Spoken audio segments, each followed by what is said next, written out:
कोल्हापूर जिल्ह्यातील high voltage मतदारसंघ म्हणून ओळखल्या जाणाऱ्या राधानगरी जिल्हा परिषद मतदारसंघात निवडणूक रणधुमाळी दिवसेंदिवस तीव्र होताना पाहायला मिळत आहे।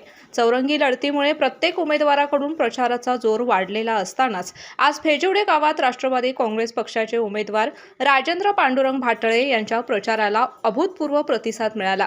गावागावातून आलेले कार्यकर्ते, ज्येष्ठ नागरिक, महिला व तरुणांच्या उपस्थितीमुळे फेजिवडे गावात अक्षरशः जनसागर उसळलेला पाहायला मिळाला। राजू भाटळे यांच्या कामाची ओळख, जनतेशी असलेला थेट संपर्क आणि विकासाचा विश्वास यामुळे गावकऱ्यांनी एकवटत विजय निश्चित असल्याचा ठाम विश्वास व्यक्त केला। एकूणच फेजिवडे गावातील आजचा जनसमर्थनाचा हा जोर राधानगरी मतदारसंघातील निवडणूक चित्र बदलणारा ठरणार अशीच चर्चा सध्या राजकीय वर्तुळात रंगू लागली आहे।